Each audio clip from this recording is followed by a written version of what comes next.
Lads, we are at the NAWCQ. Right now we are with David. He is one of the local guys. And we have come up with we cooked a little too hard in the kitchen. We created something pretty neat. David's going to show off his Voiceless Voice Mitsurugi deck that we've been tinkering with for about a day now. It's really neat. It's a really cool starting point. We get to play it in the 3v3s, and I'm going to let him explain the card for card. David, let's take it away, man. So I'm going to start with the important bridge cards and go from there by engine. 3 Diviner of the Herald. This is kind of like your 1-card starter. What this does, this bridges you into basically how you bridge the gap between Mitsurugi and Voiceless Voice. What it does is sends a fairy from either deck or extra deck, which your primary one is obviously you're going to send Herald. And as you know, Herald or Arclight lets you search for a ritual or a ritual spell. And the ritual monster you want to search is actually a newer card, Miracle Raven. And what Miracle Raven does when it's in the pendulum scale is that you can ritual summon this card by tributing a monster you control. Obviously, because you're tributing Diviner, you're going to use that to get into your low, and that is your 1-card starter. And to help facilitate searching for missing pieces you might need, we play 2 pre-put. Honestly, you might be able, depending on what else is in the deck, you might be able to add 3. I just chose 2 because I found that to be more comfortable and made me less susceptible to droll in the long run. And now for the Voiceless Voice cards, 3 low. Under Diviner, it gets you a level 1 or 2 light fairy, which low is. Allows you to play one of your continuous Voiceless Voice spells or traps, placing them to dodge certain interaction. And for your light ritual warrior or dragon, she can be the full ritual summon. 3 Saphira. Saphira gets you into your ritual summon and dumps your ritual spell, which a lot of the times that gives you extra layered interaction because of how the ritual spell works. When a light ritual monster you control leaves the field by an opponent's card effect, you can banish the ritual spell to go get another one, ignoring the summoning conditions. Saravas. He is probably the most important Voiceless Voice card out of low, because what Saravas does is he can shuffle back 2 spells, including a ritual spell, to summon himself. And if your opponent plays the game, he can bounce himself back to hand to summon the ritual Saravas, which gives you extra layered interaction. And that's really nice, especially with the Mitsurugi cards, because since he doesn't specify what ritual spell he has to shuffle back, you can shuffle back your Mitsurugi ritual spells or whatever you want. You can get back your call by, your cross out, whatever. And then the other spell doesn't matter at all, right? No. Like, I like to recycle pre-prep all the time, just to keep going. 3 Barrier, this is like your protection card, and it's also another searcher. It doesn't care what Voiceless Voice card you get, you just grab it. And while low and your ritual monster are on the field, they can't target your stuff. So they have to get around this first, and sometimes that's just enough. Especially with the Guardian's Negate. 2 Prayers. You might see other versions of this deck list cut it to 1, and there is some logic behind that. I like 2 because if I am playing 3 Saphira and I open 1, I know I still have Saphira plays on the back end, because a lot of times, sometimes opening this doesn't mean you always open something usable. And it's just better ratio-wise to just have that extra 1 in the deck. And because Saravas can shuffle them back in as much as they want, it doesn't matter as often. 1 Blessing, when you banish any banished or Voiceless Voice card in grave, it can get it back. Doesn't care if it's spell, monster, whatever. You can get your Saphiras back. If you banish a ritual, you can get it back. If they banish your low with a buy still, you can get it back. It doesn't matter. This is kind of like your next best card. And 1 Radiance of the Voiceless Voice, the trap. Yeah, everybody knows this card for the pop effect, but the other effect, to shuffle a light ritual monster or ritual spell from your hand or graveyard to the deck, and if you do, add to your hand or special summon 1 Voiceless Voice monster for the deck, can come up. Because you can cheat out a 2nd low, so that way you can maintain a Skull Guardian Omni Negate and use your other low to do further your plays. 2 Skull Guardian, he's your big beater. When he's ritual summoned, he can search for a Voiceless Voice monster. When low is in the graveyard or on the field, he doubles his attack to 4100, and when low is on the field, he gets the Omni Negate. 1 Saravas, he can help you get through targeting effects when your hand isn't perfect. You know, if they target your low, if they target your Diviner, you can just pitch him to negate the targeting. You can also get him back very easily with some of the other cards. You can also play him on the field with Old Man Saravas to get him and negate an Inherent Summon, which does come up a lot. I still play Odd Eyes. Reason being, is because there are a lot of just powerful spells in these multi-engine decks that just bridge the two together, and sometimes having that extra spell negate and a card that burns per Ector deck summon, because that's how that works. That's an effect everybody always ignores. Can come up in like game 3s and in time. Also, he gets you a Odd Eyes extra deck monster, and you will most likely be playing the Synchro that negates effects in the battle phase. That does come up a lot more than people do. But honestly, you could cut this card if you really want to cut down the deck number. Now for the Mitsurugi cards. 3 Amma, literally probably the best card in the deck. Reveal it, summon a Mitsurugi, and make your plays. If it's tributed for a ritual, you can get it back and get a spell back. 1 purple, 1 white, 1 red. You're obviously going to summon red off of that so you can further your plays further. White is the one that will get you add the monster, and purple is the one that will add you the spell. Yeah. Now, like in a lot of rogue versions, like other versions of this deck, Saji is kind of just a hard brick, and it stinks to open. In this version, because you're playing other rituals and you can tribute it from hand, this card, like these cards are no longer just hard bricks; they're actually playable cards right away, which is insane to add into because of like prayers and things like that. Because if you look at all your Voiceless Voices, they're 7s. Yeah. These are 8s and 4s. So these bridge really nice into it when you get those hands where you have a ritual spell and you need to get something on board to keep going. Yeah, and a Feral Imp ban doesn't affect you. Nope. 1 big purple, the Regeki of the deck.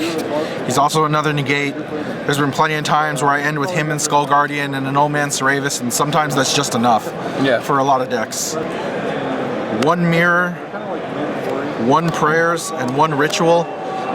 Like I said, Seravis is kind of like this low-key MVP of the deck due to the fact that it can shuffle any of these Mitsurugi spells back you need for something if you need to continue your searches. It can shuffle back prayers, can shuffle back your rituals, your pre-preps, and you can just play for days. Like, and it also lets you play prayers at 1 and it not be what a lot of people deem as incorrect, because you're able to recycle it so consistently and so easily that now you're just creating new targets for your guys to be tributed for.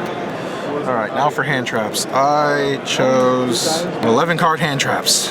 Well, one of them's not a hand trap. There's 10 hand traps and then 1. I consider this card a hand trap. 1 call by, it gets you through Ash, gets you through a lot, gets you through Droll, because this deck can sometimes have issues playing around Droll. Depending on the hand, you just don't care. Turn off your opponent's mulch armies, doesn't really matter. 2 Meows. A lot of decks don't, like, this is only really relevant for Malice more than anything. A lot of decks don't really do a whole lot out of the graveyard. Mitsurugi can sometimes. Memento can. Memento can if you're in the rogue matchup. 2 Perilia. Really wanted to play 3, couldn't find a 3rd one, hence the 2, but like 2 is enough for this kind of deck. And 3 Fulos. Won me a game because I was able to just draw so much combo that my opponent couldn't keep up even with like 3 negates. And lastly, 3 Droll. The logic behind the hand traps we're running is we want as much shutout as possible. We considered Nib just because it would trigger the Mitsurugis on the opponent's turn, but we deemed that unnecessary, that it's just better to stop the opponent from playing than get to the point where they've gone full combo in interaction, since most decks will put up some form of negation for Nib anyways. It's 45 cards for those of you trying to keep track of it at home, but it is a very good comprehensive 45. Alright. 2 Relinquish Enema. Yep. Low is a level 1, so it's very good for that. You're probably wondering why. It's because we play 2 Asha U1...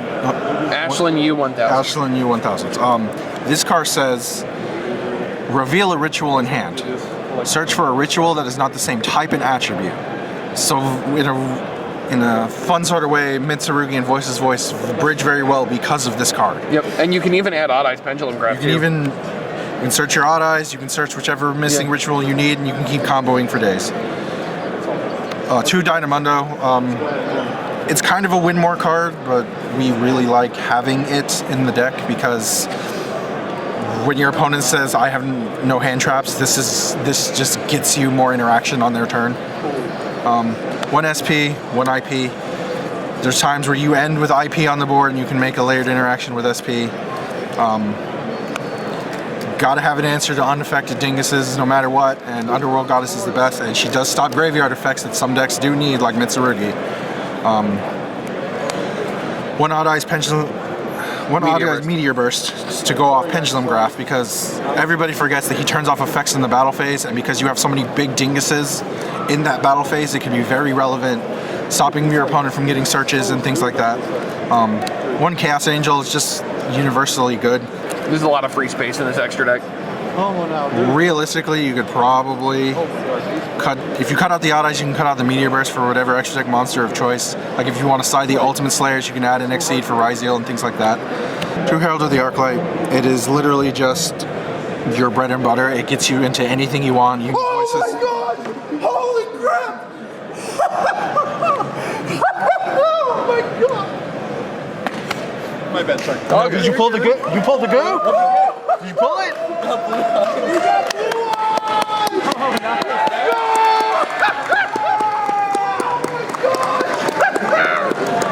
Oh my gosh! Can we see it?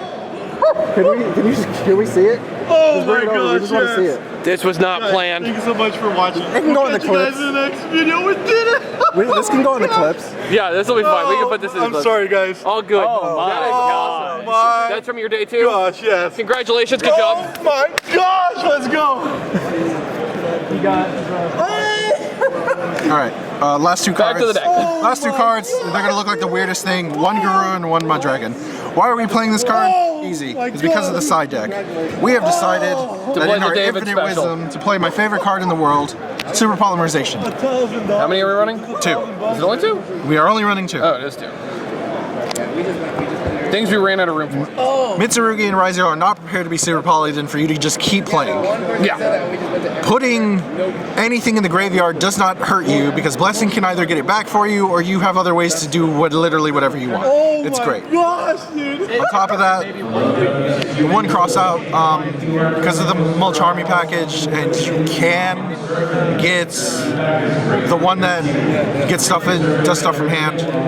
Sometimes this is just relevant and comes up. Oh my gosh, dude. 3 artifact Lancia for Malice. Malice, anything that banishes.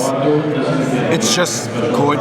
It's just a good card. It's also a light fairy, which It's hilariously useful.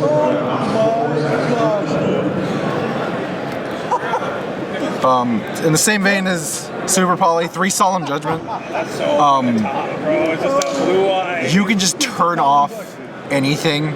Holy crap. It's the You don't want them. You don't want a Mitsurugi play. You don't want Malice doing anything. They go into a link. You just flip this and they cry.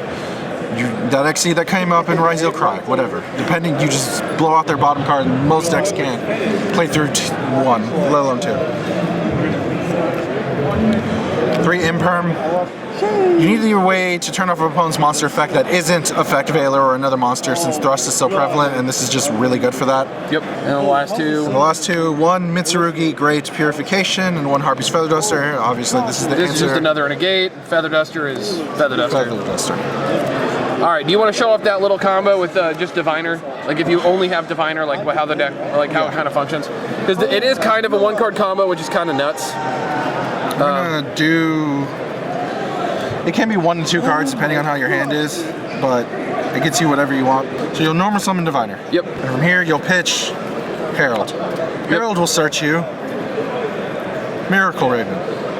Miracle Raven will go in your Pendulum Zone. You will activate the effect to Pendulum Summon it. Tributing Diviner. Please remember that Miracle Raven, when used for the Ritual Summon, also can count as the entire ritual. That does come up sometimes. And then because of Diviner being sent to the graveyard, it bridges you very nicely into Low. Low will get you Barrier. Barrier will get you Saphira. Saphira will go to the graveyard and get you your Skull Guardian and dump your prayers. You'll do the Saphira effect, banishing it, sending your Low to get your Skull Guardian. Skull Guardian will be 1, Low will be 2, Low will come back. Go get Old Man. And then from here, and you're gonna think this is the weirdest thing in the world, you Link Summon. Reason you link summon is because a lot of times you'll open another ritual anyway, so you'll activate the effect, revealing, let's say, Sorarvis. Yep, because you need to have another ritual. That's the only part of this effect. Like, the only thing other than Diviner you need is a And it immediately gets you Ami, so you can play your Mitsurugi cards. Yep. Also, when he points to a ritual monster, he gives you piercing.